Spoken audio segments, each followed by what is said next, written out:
জয় মা। মা, তাই তো, বাসনা থেকেই সব।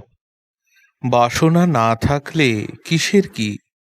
এই যে আমি এসব নিয়ে আছি, কই আমার তো কোনো বাসনা হয় না, কিছুই না। জনৈক ভক্ত, তা তোমার আবার বাসনা কি?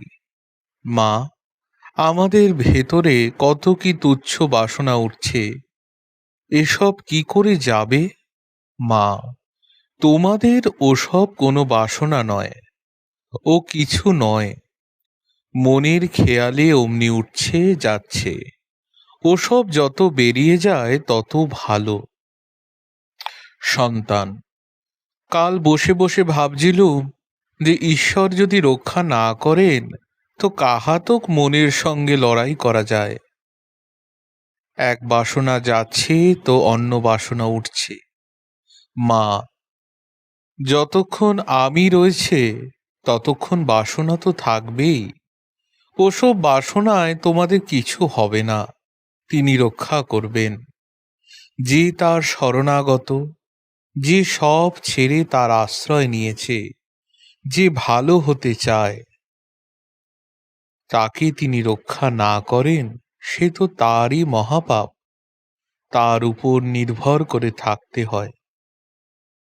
তিনি ভালো করতে হয় করুন, ডোবাতে হয় ডোবান, তবে ভালো কাজটি করে যেতে হয়, তাও তিনি যেমন শক্তি দেন। সন্তান, আমার কি সেই নির্ভর আছে? হয়তো খানিকটা নির্ভর আসে, আবার তা চলে যায়। তিনি যদি নিজে রক্ষা না করেন তো উপায় কি? মনে ভাবি, এখন মা তুমি আছো, আপদ হোক বিপদ হোক এসে তোমার কাছে বলি, তোমার মুখ চেয়ে শান্তি পাই। এরপর কে রক্ষা করবে? তুমি যদি ফিরে যাও তবে তো হয়। মা, ভয় কি বাবা? তোমার কোনো ভয় নেই।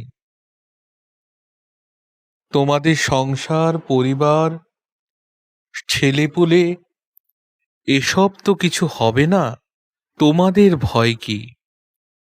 আর এর মধ্যে আমি থাকতে থাকতেই তোমারা তোমরা তৈরি হয়ে যাবে। তোমার কোনো ভয় নেই, তিনি রক্ষা করবেন। তুমি কিছু ভেবো না। নমস্কার। জয় মা।